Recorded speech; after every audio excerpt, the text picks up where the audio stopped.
ನಾಡಪ್ರಭು ಕೆಂಪೇಗೌಡ ಪ್ರತಿಷ್ಠಾಪನಾ ಸಂಸ್ಥೆಯ ಆಶ್ರಯದಲ್ಲಿ ಜ್ಞಾನಜ್ಯೋತಿ ಸಭಾಂಗಣದ ಈ ಒಂದು ವೇದಿಕೆಯ ಮುಖಾಂತರ ಅತ್ಯಂತ ಸರಳ ಸಜ್ಜನಿಕೆಯ ಅಜಾತಶತ್ರುಗಳಾಗಿ ರಾಜಕಾರಣದಲ್ಲಿ ಸುದೀರ್ಘವಾದಂತಹ ದೇಶಕ್ಕೆ ಸೇವೆ ಸಲ್ಲಿಸತಕ್ಕಂಥ ಭಾರತ ರತ್ನ ಪ್ರಶಸ್ತಿಗೆ ಭೋಜನರಾಗಿರ್ತಕ್ಕಂಥ ಸನ್ಮಾನ್ಯ ವಂಶೆಯವರ ದೂರವಂದನೆ ಜನ್ಮ ದಿನೋತ್ಸವದ ಈ ಒಂದು ಅಚ್ಚುಕಟ್ಟಾದ ಕಾರ್ಯಕ್ರಮಗಳು ನಾಡಿನ ಪ್ರಖ್ಯಾತ ಸಂಶೋಧಕರ ವೈದ್ಯಕೀಯ ಕ್ಷೇತ್ರದಲ್ಲಿ ಅತ್ಯಂತ ನಿಸ್ವಾರ್ಥ ಸೇವೆಯನ್ನು ಸಲ್ಲಿಸಿರ್ತಕ್ಕಂಥವರು ಮತ್ತು ಶಿಕ್ಷಣ ಕ್ಷೇತ್ರದಲ್ಲಿ ಅವರದೇ ಆದಂಥ ಒಂದು ಕೊಡುಗೆ ಕೊಟ್ಟಿರ್ತಕ್ಕಂಥ ಗೋವಿಂದ ಸನ್ಮಾನ್ಯ ನಾಗರಾಜ್ ಅವರು ಮತ್ತು ಡಾಕ್ಟರ್ ಚಂದ್ರಶೇಖರ್ ಇವರಲ್ಲಿ ಈಗ ವಾಜಪೇಯಿ ಅವರ ಶತಮಾನೋತ್ಸವದ ಈ ಸಂದರ್ಭದಲ್ಲಿ ಅಶ್ವಥ್ ನಾರಾಯಣ ಅವರು ನಾಡಿನ ಸಲ್ಲಿಸಿರ್ತಕ್ಕಂಥ ಸೇವೆಗೆ ಗುರುತಿಸ್ತಕ್ಕಂಥ ಕೆಲಸವನ್ನು ಮಾಡಿದ್ದಾರೆ.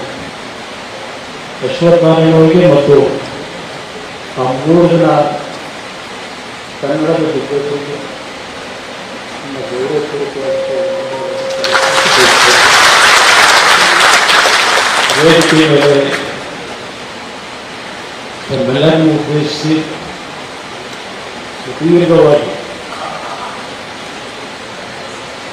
ಇತ್ತೀಚಿನ ರಾಜಕೀಯ ಬೆಳವಣಿಗೆಗಳನ್ನು ಒಳಗೊಂಡ ಹಿಂದಿನ ಹಲವಾರು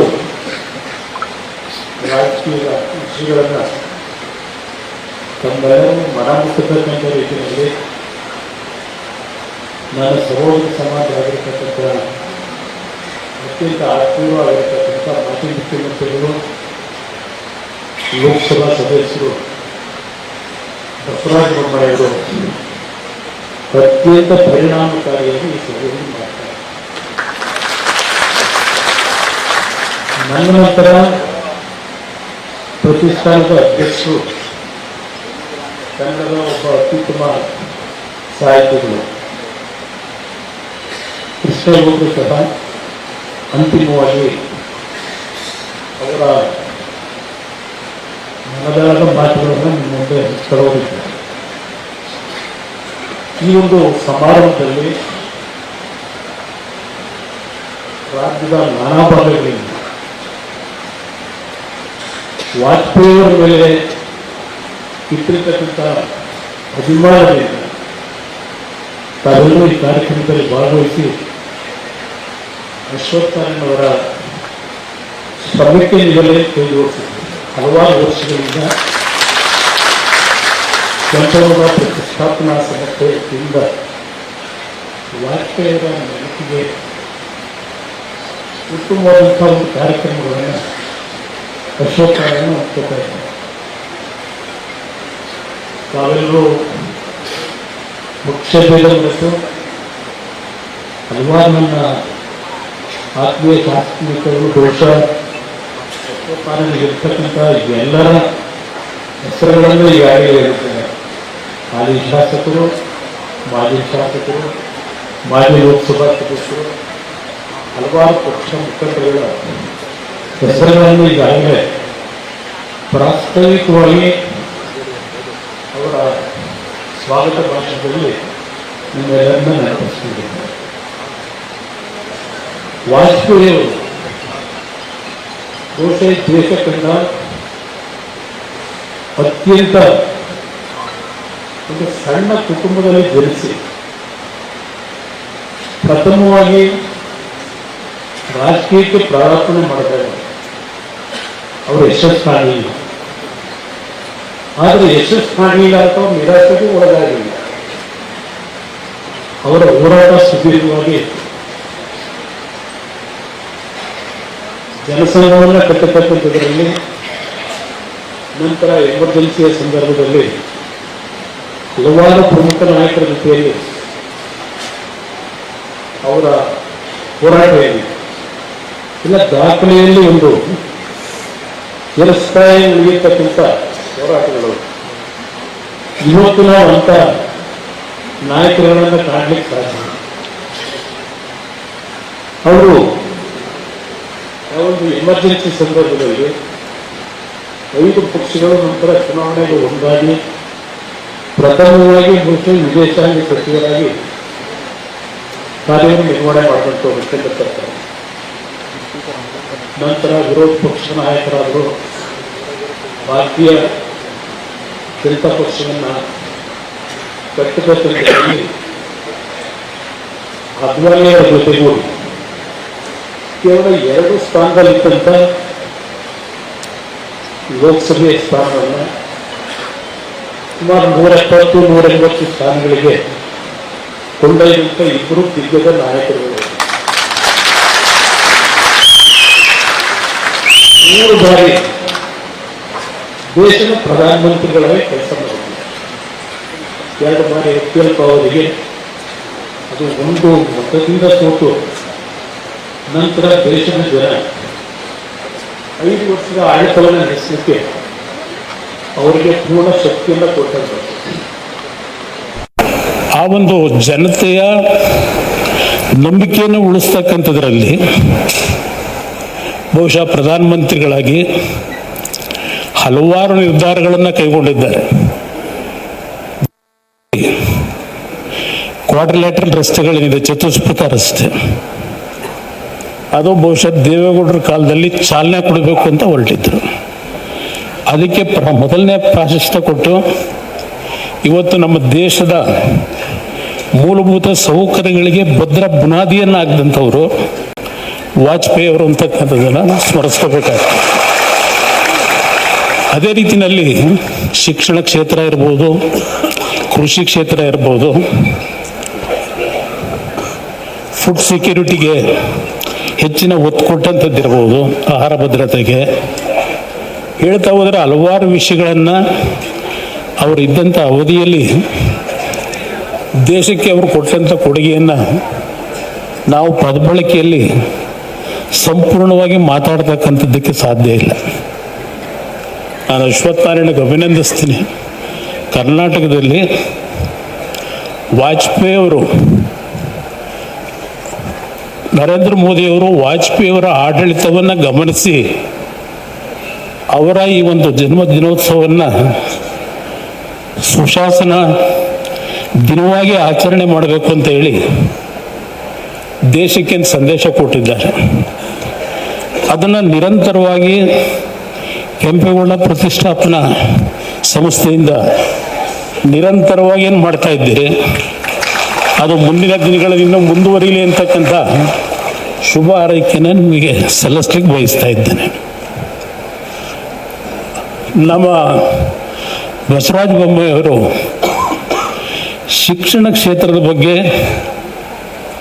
ಯಾವ ರೀತಿಯಲ್ಲಿ ಅವರು ಮುಖ್ಯಮಂತ್ರಿಗಳಾಗಿ ಕೇಂದ್ರ ಸರ್ಕಾರದ ಸಹಕಾರದೊಂದಿಗೆ ಅಶ್ವತ್ಥನಾರಾಯಣವರು ಶಿಕ್ಷಣ ಕ್ಷೇತ್ರಕ್ಕೆ ಕೊಡುಗೆ ಕೊಟ್ಟಿರತಕ್ಕಂಥ ಹಲವಾರು ವಿಷಯಗಳನ್ನು ಇಲ್ಲಿ ಪ್ರಸ್ತಾಪ ಮಾಡಿದ್ದಾರೆ. ಆದರೆ ಈಗಿನ ಸರ್ಕಾರ ಈಗಾಗಲೇ 3 ವರ್ಷದ ಹತ್ತಿರ ಬರ್ತಾ ಇದ್ದಾರೆ.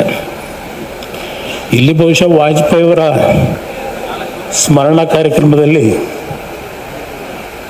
ಈ ಸರ್ಕಾರದ ಬಗ್ಗೆ ಮಾತಾಡಿದ್ರೆ ನಾವೇನೋ ಸಣ್ಣವರಾಗ್ತೀವ ಅನ್ನೋದು ನನ್ನ ಅಭಿಪ್ರಾಯ. ಆದರೆ ಒಂದು ಹೇಳಲೇಬೇಕಾಗ ಗುಡ್ ಗವರ್ನೆನ್ಸ್ ಡೇ ಬಗ್ಗೆ ನಮ್ಮ ಬಸವಣ್ಣ ಹೇಳಿದ್ರು. ನಾವು ಕರ್ನಾಟಕದಲ್ಲಿ ಬಹುಶಃ ರಾಜ್ಯದಲ್ಲೇ ಸುಶಾಸನ ಆಡಳಿತವನ್ನು ಕೊಟ್ಟಿರ್ತಕ್ಕಂಥ ರಾಜ್ಯ ಮೊದಲನೇ ಸ್ಥಾನದಲ್ಲಿ ಇದ್ದಂಥದ್ದು ಕರ್ನಾಟಕ. ಆದರೆ ಇವತ್ತು ಏನಾಗಿದ್ದೀವಿ, ಯಾವ ಮಟ್ಟಕ್ಕೆ ಹೋಗಿದ್ದೇವೆ, ಈ ರಾಜ್ಯ ಮುಂದೇನಾಗ್ಬೋದು ಅಂತಂತ ದೊಡ್ಡ ದೊಡ್ಡ ಅನುಭವ ಇರತಕ್ಕಂಥವ್ರು ಇವತ್ತು ಹುಡುಗಾಟಿಗೆಯ ರಾಜಕಾರಣ ನಡೀತಾ ಇದೆ. ರೈತರ ಬದುಕೇನಾಗಿದೆ, ಶಿಕ್ಷಣ ಕ್ಷೇತ್ರ ಏನಾಗಿದೆ, ಆರೋಗ್ಯ ಕ್ಷೇತ್ರ ಏನಾಗಿದೆ, ಯಾವ ಇಲಾಖೆ ಇವತ್ತು ಗುಡ್ ಗವರ್ನೆನ್ಸ್ ನಡೀತಾ ಇದೆ ಈ ರಾಜ್ಯದಲ್ಲಿ. ನಾಡಿನ ಜನತೆ ಬುದ್ಧಿವಂತರಾಗಬೇಕು. ನಾವು ನಿಜಕ್ಕೂ ವಾಜಪೇಯಿಯವರ ದಿನಾಚರಣೆಯನ್ನು, ಜನ್ಮೋತ್ಸವವನ್ನು ಈ ಸುಶಾಸನ ದಿನವಾಗಿ ನಾವು ನಡೆಸ್ತಕ್ಕಂಥದ್ದೇನಿದೆ, ನಿಜವಾದಂಥ ಅರ್ಥಪೂರ್ಣವಾದಂಥ ವಾಜಪೇಯಿ ಅವರಿಗೆ ನಾವು ಗೌರವ ಸಲ್ಲಿಸ್ತಕ್ಕಂಥದ್ದು. ಈ ರಾಜ್ಯ ನಿಮ್ಮೆಲ್ಲರ ಸಹಕಾರದಲ್ಲಿ, ಹಿಂದೆ ಯಾವ ಒಂದು ಆಡಳಿತ ಅಂದರೆ ಕರ್ನಾಟಕ ರಾಜ್ಯ ಅಂತಕ್ಕಂಥ ಒಂದು ಹೆಸರೇನಿತ್ತು, ಆ ದಿನಗಳು ಮತ್ತೆ ನಾವು ಕಾಣಬೇಕು ಅನ್ನೋದು ನನ್ನ ಅಭಿಪ್ರಾಯ. ವಾಜಪೇಯಿ ಅವರ ಜನ್ಮ ದಿನೋತ್ಸವ ಇವತ್ತು ನಮ್ಮ 3 ಜನ ವಿವಿಧ ಕ್ಷೇತ್ರಗಳಲ್ಲಿ ಅವರದೇ ಆದಂಥ ಒಂದು ಕೊಡುಗೆ ಸಮಾಜಕ್ಕೆ ಏನು ಕೊಟ್ಟಿದ್ದಾರೆ. ನಮ್ಮ ಕರ್ನಾಟಕ ಹಲವಾರು ರೀತಿಯ ಟೆಕ್ನಾಲಜಿಲಿ ಪ್ರಥಮ ಸ್ಥಾನದಲ್ಲಿದ್ದಂಥ ರಾಜ್ಯ ಇದೆ. ಇವತ್ತು ನಾವು ಎಲ್ಲಿ ಹೋಗ್ತಾ ಇದ್ದೇವೆ,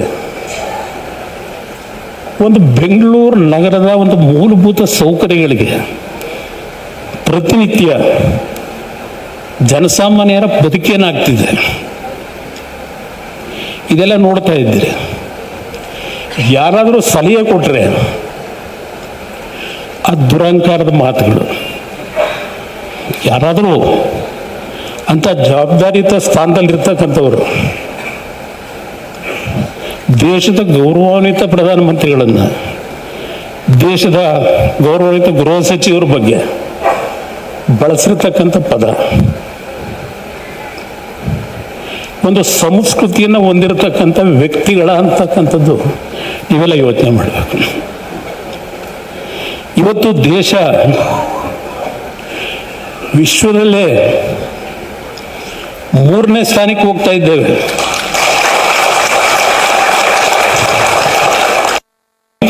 ಬಲಾಢ್ಯವಾಗಿ ಬೆಳೀತಾ ಇದ್ದೀವಿ.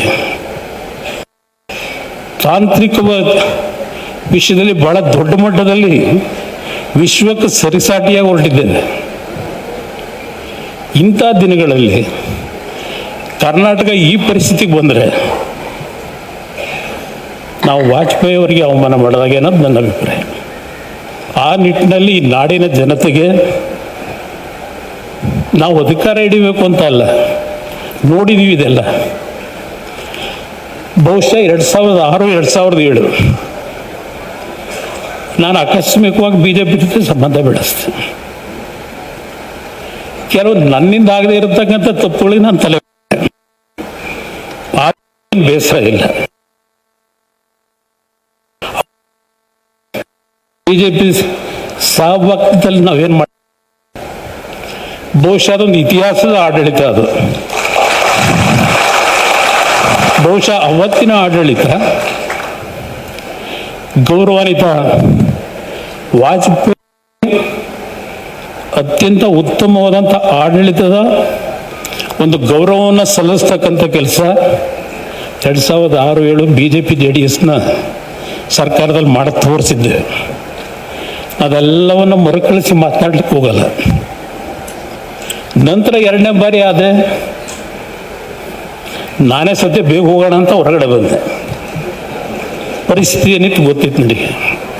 ರೈತರಿಗೆ ಮಾತು ಕೊಟ್ಟಿದ್ದೆ, ರೈತರ ಮಾತು ಉಳಿಸ್ಕೊಟ್ಟೆ, ಹೊರಗಡೆ ಬಂದೆ. ನಂತರ ಅಮಿತ್ ಶಾ ಅವರೇ ಖುದ್ದು ಒಂದು ಬಾರಿ ಕರೆದರು, ಇಲ್ಲ ನಮ್ಮ ಜೊತೆಯಲ್ಲಿ ಮುಂದಿನ ದಿನಗಳಲ್ಲಿ ರಾಜಕೀಯದಲ್ಲಿ ಜೊತೆಗೂಡುವಂಥ ಸಲಹೆ ಕೊಟ್ಟರು. ನಾನೊಂದು 2 ದಿವಸ ಟೈಮ್ ಕೊಡಿ, ನಾನು ಮೊದಲನೇ ಬಾರಿನೂ ನಮ್ಮ ತಂದೆಯವರ ಸಹಮತದಿಂದ ನಾನು BJP ಜೊತೆ ಸರ್ಕಾರ ಮಾಡಿರಲಿಲ್ಲ. ಸ್ವಲ್ಪ ಸಮಯ ಕೊಟ್ಟರೆ ಈಗಿನ ಅವರು ಕಾಂಗ್ರೆಸ್ನ ನಂಬಿ ನೊಂದಿದ್ದಾರೆ. ಅವರನ್ನು ಮುಕ್ತವಾಗಿ ನಿಮ್ಮ ಜೊತೆಯಲ್ಲಿ ಬರಕ್ಕೆ ತಯಾರಾಗಿದ್ದೇನೆ. ಸ್ವಲ್ಪ ಸಮಯಾವಕಾಶ ಕೊಡಿ. ಅವರು ನಮ್ಮ ಮೇಲೆ ವಿಶ್ವಾಸ ಇಟ್ಟು ಏನು ಹೊಂದಾಣಿಕೆ ಮಾಡಿದ್ರು, ಬಹುಶಃ ಅತ್ಯಂತ ಗೌರವಯುತವಾಗಿ ನಮ್ಮೆಲ್ಲರನ್ನು ನಡೆಸ್ಕೊತಾ ಇದ್ದಾರೆ ಅಂತಕ್ಕಂಥ ಹೇಳಲಿಕ್ಕೆ ಬಯಸ್ತೀನಿ. ಅದರಿಂದ ಇವತ್ತಿನ ಒಂದು ವಾಜಪೇಯಿಯವರ ಶತಮಾನೋತ್ಸವದಲ್ಲಿ ಒಂದು ನಾಡಿನ ಜನತೆಗೆ ಈ ವೇದಿಕೆ ಮುಖಾಂತರ ಒಂದು ಭರವಸೆಯನ್ನು ಕೊಡಲಿಕ್ಕೆ ಬಯಸ್ತೀನಿ. ನನಗೆ ಬೇಕಾಗಿರೋದು ಕರ್ನಾಟಕ ಸರ್ವ ಜನಾಂಗದ ಶಾಂತಿಯ ತೋಟವಾಗಬೇಕು. ಇವತ್ತು ಬೆಳಗ್ಗೆ ಇದ್ದರೆ TV ಹಾಕಲಿಕ್ಕೆ ಭಯ ಆಗುತ್ತೆ. ಪ್ರತಿ ಕುಟುಂಬಗಳ ಪರಿಸ್ಥಿತಿಗಳೇನಾಗ್ತಾ ಇದೆ. ನಾವು ಟೆಕ್ನಾಲಜಿಕಲಿ ಬೆಳೀತಾ ಇದ್ದೇವೆ, ಆರ್ಥಿಕವಾಗಿ ಬಲಾಢ್ಯರಾಗ್ತಾ ಇದ್ದೇವೆ, ಆದರೆ ಮಾನವೀಯತೆ ಮನುಷ್ಯತ್ವ ಸಂಪೂರ್ಣವಾಗಿ ನಾಶ ಆಗ್ತಾ ಇದೆ. ಈ ಹಿನ್ನೆಲೆಯಲ್ಲಿ ನಾಡಿನ ಜನತೆಗೆ ಈ ವೇದಿಕೆ ಮುಖಾಂತರ ಕೈ ಜೋಡಿಸಿ ಮನವಿ ಮಾಡೋದು. ನಾನು ಅದಕ್ಕೆ ಹೇಳಿದೆ, ಮೊನ್ನೆ ದಿನ ಭಗವದ್ಗೀತೆ ಬಗ್ಗೆ